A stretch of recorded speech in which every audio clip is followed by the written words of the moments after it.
Hey everyone, welcome to my channel.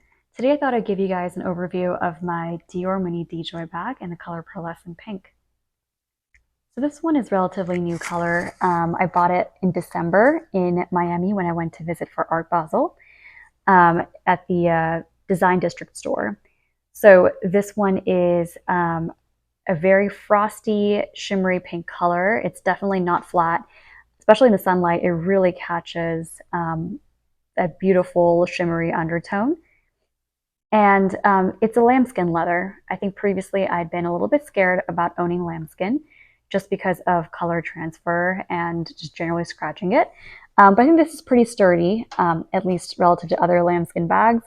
And I think I'm ready for, being a little bit more responsible about how I carry my leather goods and am mindful of not wearing it with all black outfits. And I never really thought that I would own, a Lady Dior bag just in general. It wasn't on my wish list all of last year. It really wasn't on my radar. I'd always appreciated it from afar when people would carry it around in patent leather. I know there are a lot of exotic leathers. Particularly when I went to Miami, there were so many options for exotics, but it wasn't something that had previously been on my radar. When I went to the store, I did try a few different exotic leather bags, but I thought it was a little bit too much for me. Probably not the decision for me at this time. But then this one caught my eye. So it was, more of a subtle, just shimmery look. When I first saw it, I really wasn't sure if I wanted to close on it just because I only like to buy things that I kind of see as part of my capsule wardrobe. I kind of imagine in advance what outfits I would wear and I kind of build the accessories around it. So I'd already owned sort of a hot pink Dior mini book tote that I'll also show for contrast, but I didn't really envision at first how this would fit into my wardrobe.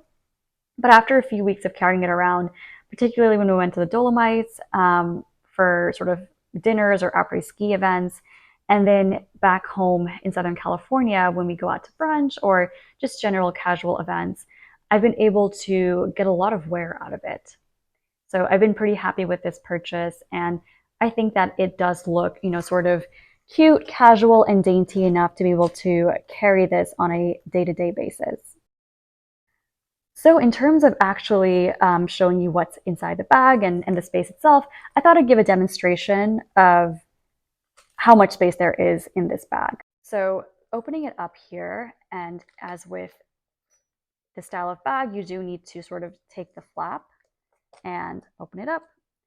Right now it's empty, of course. I emptied out before filming. But essentially you have all this interior space. Again, depending on how big or small your phone is, it might not fit in here. I have my phone here. This is an iPhone 11 Pro. It's pretty old and you probably see the gross fingerprints on it. But this is able to fit in the bag quite seamlessly.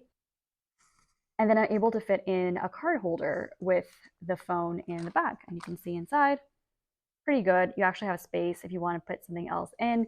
Generally speaking, I put in like a lip gloss or a chapstick. I have my trusty Blistex, and that fits in there as well. And it's perfect.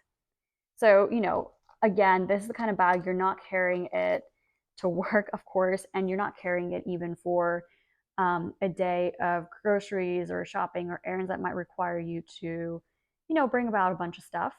I think with these kinds of bags, it's best for when you're just popping in for brunch or, going to a sort of setting where you don't need a lot of things. And I think that all around this bag is perfect for that. In terms of outfits, I'm able to pair this really well, of course, with monochromatic looks like all white, all black. Of course, again, being mindful of color transfer. I like to wear this shoulder strap, but only when I'm sure that I'm not, scraping it against an all black outfit. If I'm wearing all black, I'm very mindful to only ever use the handles instead. There's also a longer strap that the back comes with that I'll show. So, when I first bought it, I was scared I would be limited to all white in particular, or beige or gray, basically outfits that people frequently wear around LA, just a very, cream neutral kind of color. But I've also been able to wear it with a variety of other colors. I think that as long as you're mindful of sort of how colors work together, how they complement one another, it could be pretty easy to pair this bag with a variety of different outfits. It can also be, used in a slightly more dressy situation where, you're going to a brunch or a dinner and you wear it with a nice dress. It can also look really good with, again, a sweatsuit, which is a very common outfit here in LA to, have a sweatsuit and then your nice bag. But again, that's the whole spectrum of different outfits.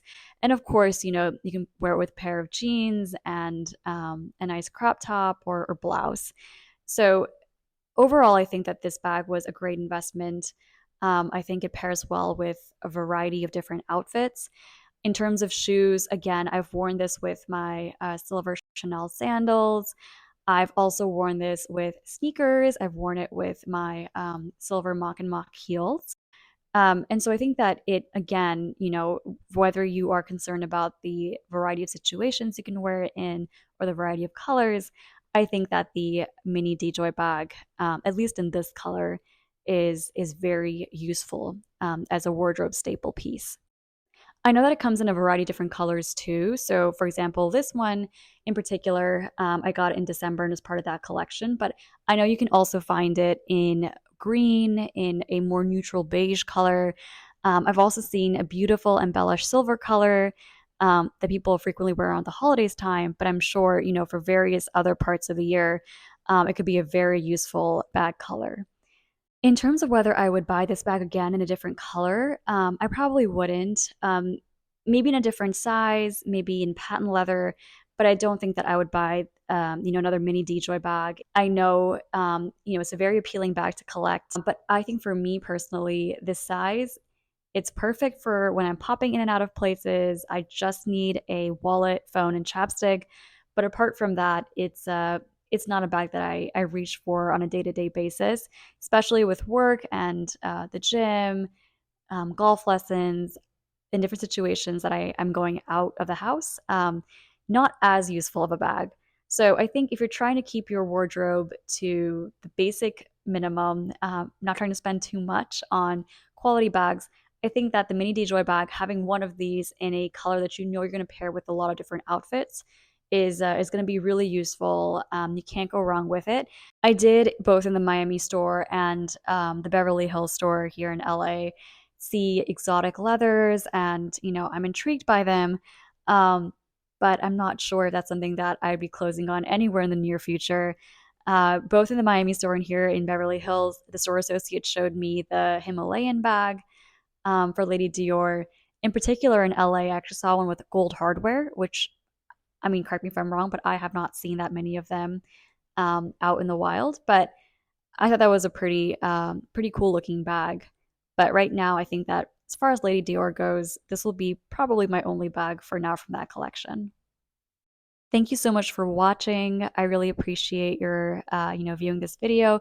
If you could like, subscribe, and let me know what you think in the comments below, or if you have any ideas for any other videos that I can make in the future, please feel free to let me know. Thank you so much and have a wonderful day.